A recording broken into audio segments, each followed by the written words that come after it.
While it is very common to think of Austria-Hungary as one unified nation, a collective Mandela effect even making us think that they had a national flag, in reality, ever since 1867, Austria and Hungary have practically been separate states, merely united by the Habsburg monarchy, military matters, and foreign policy. By 1914, both sides of the empire saw issues emerging.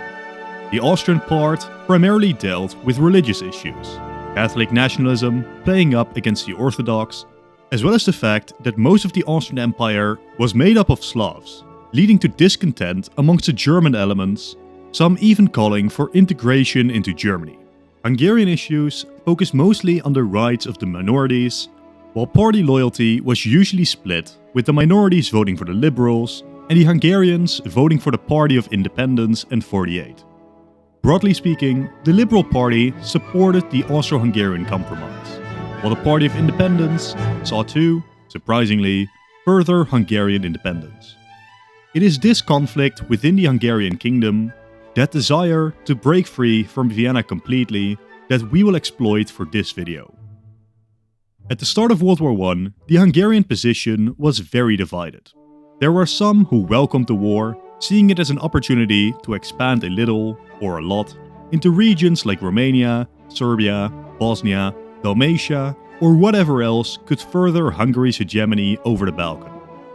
It was generally the Liberal Party which sought such expansions, as the Party of Independence realized that adding new minorities to the empire would doom their electoral chances, and thus mostly opposed this expansionism.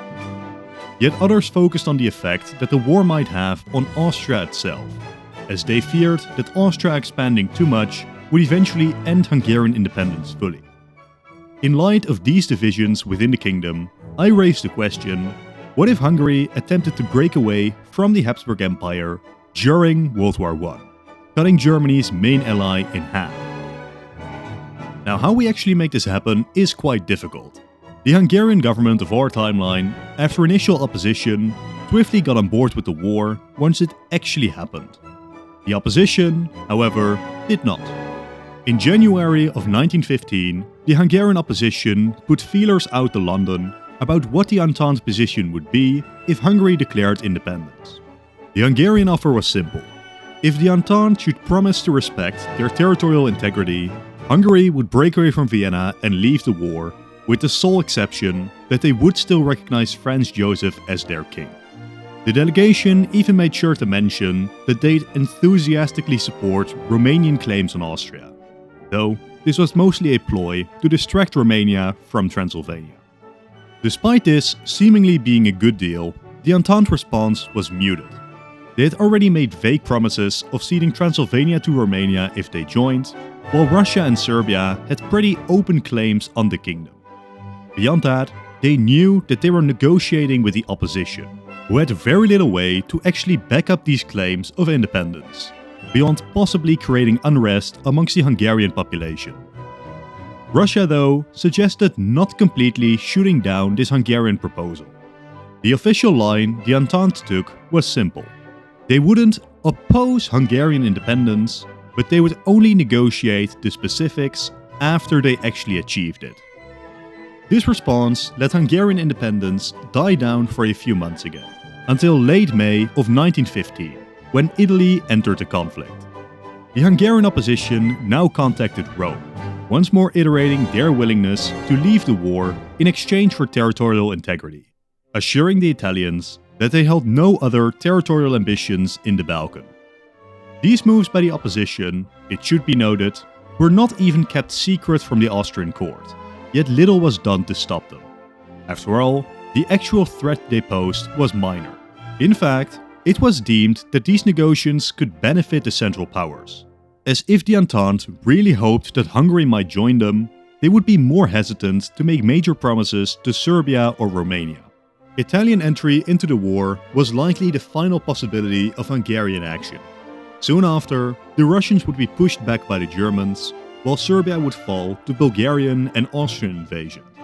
For the moment, the Central Powers seemed to be doing well, and the Hungarians mostly got behind the war effort, ensuring that they would too benefit from it. By the time Hungary again considered independence, it was way too late. and the Entente was calling for the dissolution of the kingdom. That just left a brief period between January and May of 1915 where we might be able to incite a Hungarian independence attempt. Having such a thing succeed relies almost fully on getting the opposition in power in 1914. This is the only way to get enough institutional support to incite some form of serious attempt. Luckily, this was far from crazy.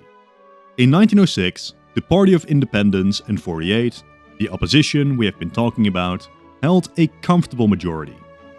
Yet, in the years following, its popularity would fall as splits emerged, as they realized that the promised Hungarian independence was quite hard to actually deliver, and they had to compromise with the Habsburg monarch.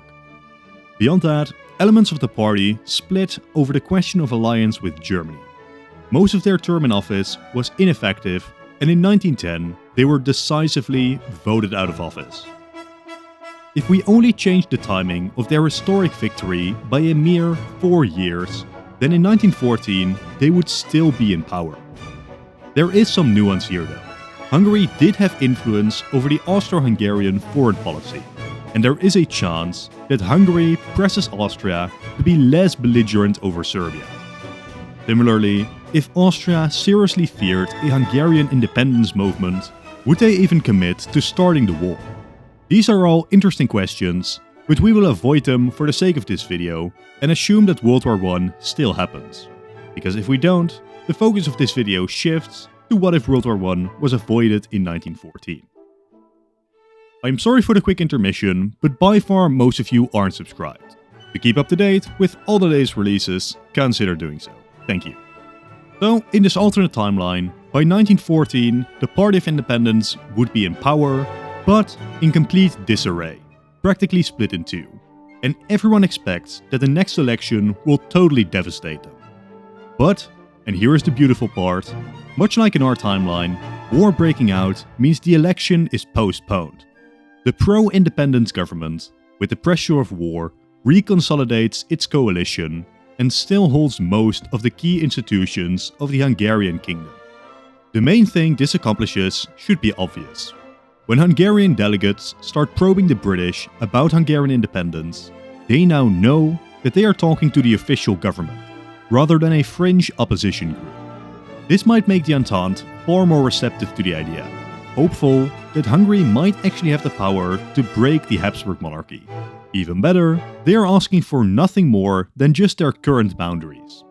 For the Entente, best case, Hungary declares independence, thereby sending Austria's remaining positions into total disarray, locking down the Balkans and surrounding the Central Powers in an unenviable position. Worst case, they attempt to secede but swiftly get put down. This would still very visibly weaken the Central Powers, while the collapse of the Hungarian kingdom opens the door to partitioning their lands anyways. By all accounts, a serious attempted Hungarian independence movement would greatly bolster the Entente. Now it should be noted that a Hungarian independence declaration, likely followed by an Austrian invasion, is not as easy to accomplish as, say, Romania or Italy joining the Entente, or even a nation like Bulgaria attempting to reach a separate peace with the Entente. This would be a confusing mix of separatist revolt, civil war, and diplomacy. Hungary did have a large degree of independence already, but one of the main aspects handled by the central government was the military, apart from a minor specialized Hungarian army. It is very likely that any Hungarian move towards independence would be noted by the Austrians long before it actually happened. There may have even been loose plans drawn up at the start of the war with the knowledge that the independents were in power in Hungary. As such, this scenario makes or breaks around the first few weeks of Hungarian independence. Can Hungary and the Entente solidify their lines, shaking the Habsburgs to their core, or is the Austro-German response swift and decisive? The most important thing is convincing the army to join the revolution. Like mentioned, Hungary did have a small professional army, but it was way smaller than the Common Army or even the Austrian army. The Common Army, however, gets confusing quick, as it gets torn apart from within, not just breaking along kingdom lines, but likely also amongst ethnic lines within Hungary, as many nationalities would likely try to stick with the Habsburg crown, potentially hoping that this war liberates them from Hungarian oppression. We will explore two of the more extreme possible outcomes here, Hungary being extremely successful and Hungary failing miserably. The actual scenario would likely be somewhere in the middle. Now, between these two options, I think that Hungary failing is likely the more realistic one, as success greatly depends on three main factors. Can Hungary gain control over their own soldiers? Is Austria aware of the risk and properly prepared? And finally, is the Entente in a position to assist the Hungarians? Let's explore what might have happened if these conditions were not met. As Hungary enters communication with London, Rome and St. Petersburg, the Austrian court takes notes. They remain patient, but Hungarian delegates get quietly shunned in imperial ministries. Germany is brought up to speed on the situation, and while annoyed, promises to keep divisions free for support against Hungary or Italy. Most of their focus, however, remains fixed on Russia, with the logic that if Russia is pushed back, a Hungarian declaration wouldn't be that devastating. Meanwhile, reorganizations occur within the Austro-Hungarian army, with Hungarian soldiers intentionally spread out as much as possible, while soldiers belonging to minorities within Hungary are isolated from Hungarian commanders. If and when the Hungarian government does declare their intention to step back from the war, Austria immediately invades, as they officially announce an end to the dual monarchy and any privileges that Hungary might have had in them. Going even further, Austria announces promises of autonomy to any minority loyal to the Kaiser. This is combined with an Austro-German offensive the day of the declaration, successfully occupying much of western Hungary. The Russians do attempt to come to their aid, but the Carpathian Mountains make major reinforcements too difficult, while German pressure threatens encirclement in Hungary. Initially, it seemed like the Austrian positions in Bosnia might be under threat, but the Kingdom of Croatia, autonomous but under Hungarian control, soon declares their loyalty to the Kaiser, re-securing Austrian supply lines. Italy might try to time their war declaration with Hungary, but their army lacks the potential for major breakthroughs. In a truly worst-case scenario, Romania might even join the Central Powers under promises of limited territorial gains if they help crush the Hungarian uprising. Whatever the specifics, the conclusion is the same. The Hungarian move towards independence has been violently squashed, and Austria-Hungary is forced to adapt mid-war. The Hungarian kingdom is placed under martial law and reduced in size to lower Hungarian power, likely by restoring the pre-1866 borders, with Croatia, Banat and Transylvania split from the kingdom, likely followed by Slovakia too, to the celebrations of minorities across the empire. Of course, these are all temporary band-aid solutions, and when the war is over, the Habsburgs will have time to figure out their empire. That is, assuming they get to live to see it.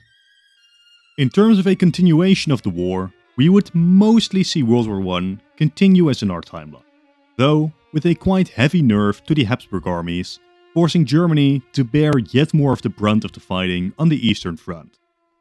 Fundamentally, I don't think the conflict would change too radically, as Bulgaria would still join the war, Serbia would still fall, and Austria-Hungary is free to mostly take a defensive stance.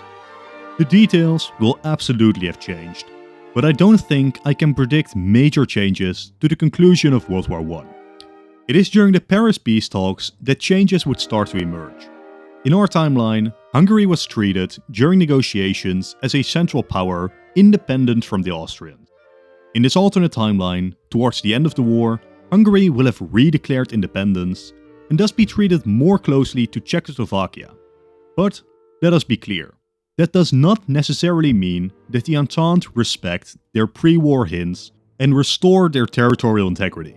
Entente desires on their land would simply be too great, and Hungary's ability to resist would be too little. But Hungary also won't be quite as partitioned as they were in our timeline either. Rather than the Entente preferring every nation around Hungary, Hungary would now have a roughly equal position, and have a far better position in border discussions.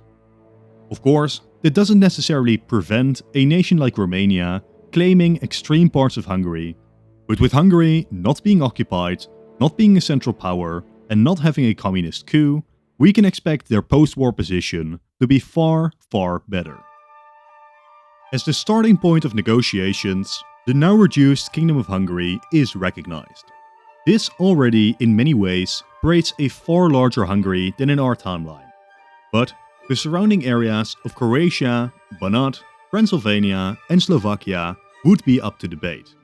Starting with Croatia, this is the region with the weakest Hungarian claim, and as the Croats declare their own independence, they are still likely absorbed into the future Yugoslavia. The Slovakians then would still be united with Czechoslovakia, but we can expect that much of the east, inhabited by the Carpathian Rus, is not added to Czechoslovakia for a lack of candidates, but kept with Hungary for historical and political reasons. Slovakia also likely doesn't get the Hungarian majority borderlands, which they got in our timeline for their defensibility, gaining yet more in the north. Banat then is most likely roughly partitioned along ethnic lines, something like this. The most difficult territory though is absolutely Transylvania. It is majority Romanian, but most of the Hungarians live far, far away from Hungary itself. This leaves no real satisfying solution, as the Hungarian minority is either an enclave, autonomous within Romania, or Hungary needs to get a lot of majority Romanian lands to get access to this enclave. Assuming Hungary is actually treated as a liberated people, something like this might be most likely, potentially with population transfers between the nations post-war, but really, there are a lot of options. Going to the post-war world, rather than looking like this, Hungary now looks like this, an absolutely gigantic difference. Of course, many Hungarians might still lament the very principle of having lost land while supporting the victors, but for the most part, these borders are not unfair to Hungary. There are quite few Hungarians living outside of this new state, which was not the case in our timeline. Perhaps more important are the lack of the other restrictions put on Hungary. Much like Germany in our timeline, Hungary was not allowed to have a significant army, air force, tanks, etc. in the post-war world. These restrictions are now gone. Even more, France in our timeline led an alliance of Eastern European states, explicitly against not just the rise of communism, but also a revival of central power states too, thus including Hungary. Such an alliance would still exist, but there is no reason for Hungary not to be included, further increasing the encirclement of Germany. But as the decades progress and ultranationalism takes hold in Germany, you won't be surprised to learn that I don't think this Hungary would be able to stop Germany. I'm sorry, but an Italo-Hungarian-Austrian alliance beating back Germany and forming the Bavaro-Austro-Hungarian Empire doesn't seem too likely. Instead, as Germany starts expanding its power, Hungary could still be pulled into Germany's orbit, much like in our timeline, initially for economic considerations. Germany is simply by far Hungary's largest trading partner, and this alternate Hungary would be just as affected by the Great Depression. However, even if we assume that Hungary attempts violently to remain out of any German partnerships, once the world wars kick off and Poland and France are conquered, then Hungary, much like the other Balkan states of our timeline, would have no choice but to align to Germany or be conquered. Now obviously, this alternate Hungary doesn't lead to a radically different World War II, and we are better off skipping it and starting to think about the post-war world instead. For the most part, the Soviets restored pre-World War II borders, with the one exception that the Ukrainians in Hungary would likely get annexed by the Soviets. This still leaves us with a radically different post-war shape for Hungary, and I see no real reason why these borders would change during or after the Cold War. Interestingly, this leaves us with a Hungary with far more minorities still in their borders. Yet, on the European and world stage, it is difficult to find more concrete predictions beyond butterfly effects on Hungary and the border states. Yet, if you remember, this is not the only scenario we are covering today. It was the scenario in which the Hungarian Declaration of Independence turned out to be a disaster. Going back, what if the declaration went better than even they might have expected? As a reminder, this mainly depends on the factors: can Hungary get control over the army, is Austria aware, and can the Entente help Hungary? The first two are most simply achieved if the court in Vienna is either kept in the dark on Hungary's plans, or underestimate the threat, fail to prepare properly, and blindside Germany, attempting to deal with the threat themselves, allowing Hungary crucial time to consolidate. The third point, then, would best be accomplished by timing the Hungarian declaration to coincide with the Italian declaration of war. Now, the reason that this would be such a good time is because the Central Powers were already busy with a massive and critical push against the Russians, which in our timeline culminated in the Great Russian Retreat, a victory which led to great enthusiasm for the Central Powers' odds of victory, convincing the likes of Bulgaria to join the war too, and thus leading to the pacification of the Balkans. Italy's joining of the war already represented a threat to the Central Powers. Add a well-timed Hungarian declaration into this, taking with them even just 20% of the army, could send Austria into disarray, setting the potential for Central Powers' disaster. Vienna by this point is left with two equally bad options. First, just accept Hungarian independence, a move which will alienate any Romanian, Croat or Slovak which is still stuck with the crown, while dooming Bosnia and practically handing Eastern Europe to the Entente. Option 2, the more likely option, declare war on Hungary. This obviously isn't great either, as unless you swiftly subdue them, the Hungarian army went from ally to neutral to enemy, and the front lines suddenly looked very strong for the Entente in the east. So, upon the Hungarian declaration, some form of Austrian counter-invasion is launched, but it would take weeks to prepare, while the Russians desperately counterattack in Galicia. Serbia gets a bit of a breather, and together with Hungarian forces, start pushing the Austrians out of Bosnia, while Italy manages minor victories against the weakened Austrians. Within months, hundreds of thousands of Austrian forces are captured, while Germany's push against Russia is delayed as they have to reinforce the Austrians in the Balkans. As the front lines reconsolidate, Bulgaria doesn't dare commit to the Central Powers, while Romania very much does dare to commit to the Entente. The war from this point could still continue for years, but Germany would really need to pull a miracle to defeat Russia in a similar way to our timeline. In fact, with the tides turning against the Central Powers, finding even more Balkan allies against the Turks could be far easier. Of course, it is impossible to talk about the specifics of how the Central Powers would lose from here. But what I am mostly confident about is that Germany might be defeated before revolution occurs in Russia. It is likely that upon the collapse of the Central Powers, it is Tsar Nicholas or a new Russian president, not Woodrow Wilson at the Paris peace conferences. Now, I've already discussed to death in several videos what this might mean, but simply put, the lack of America to argue for leniency and self-determination leaves for Britain a much more difficult job, while both France and Russia call for heavy punishment on Germany. Thus, we can expect that besides Alsace-Lorraine, the Saarland is directly annexed by France, and beyond just a demilitarized zone, France might even push as far as gaining a puppet regime in the southern Rhineland. In the east, Russia might push for all of East Prussia, Posen and Silesia, greatly increasing their power, proving to Germany that no, Versailles was not the harshest deal they could have gotten.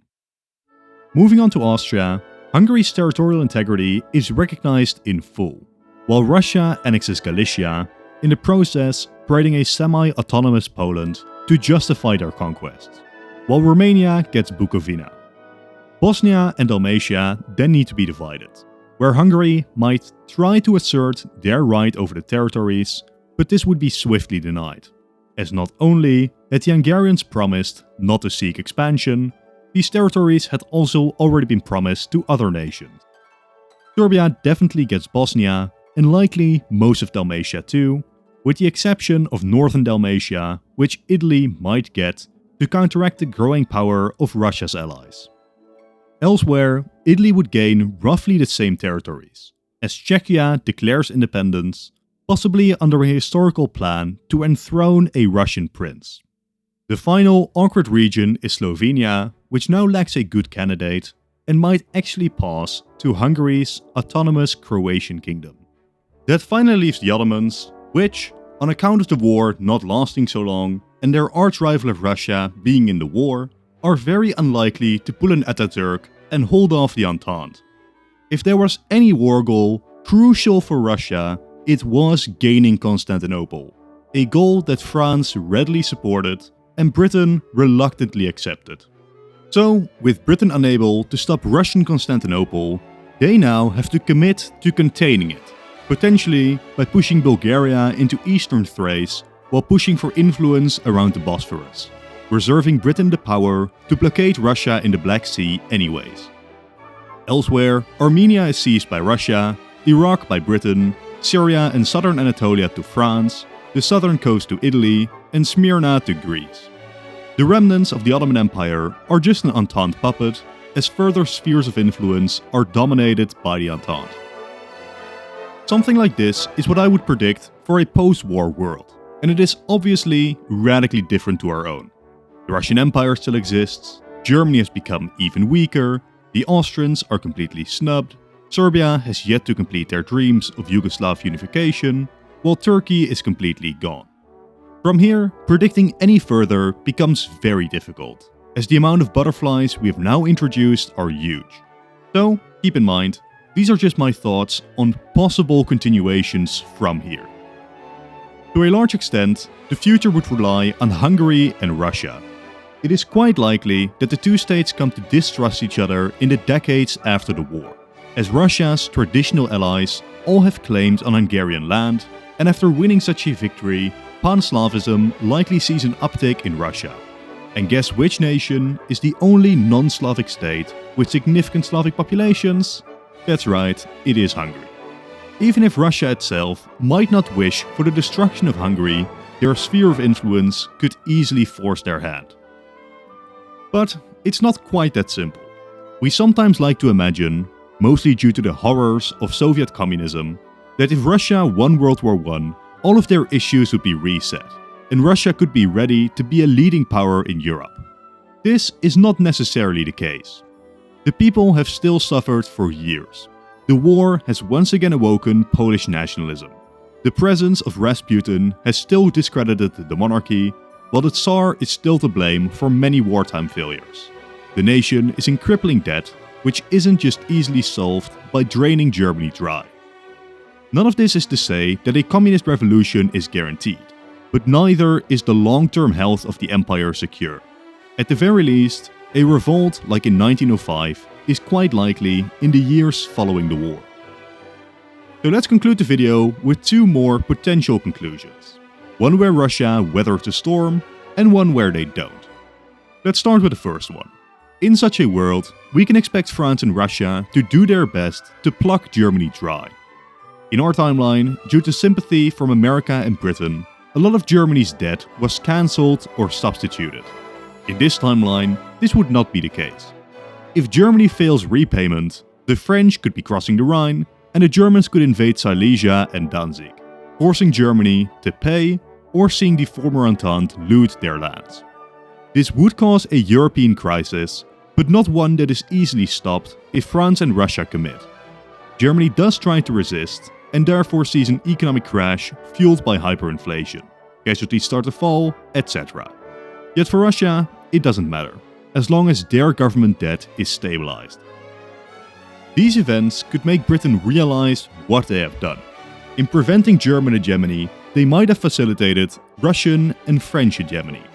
Britain starts treating Russia as the next threat to Europe, while trying to drive a wedge between Paris and St. Petersburg. In counteracting the Russian alliance network, the British start creating their own, including nations like Greece, Bulgaria, Italy, Hungary, and quite possibly Germany, who is partially bailed out by loans from Britain and America. As these new power blocks stabilize into the new decades, it is clear that on paper, the British side is more powerful.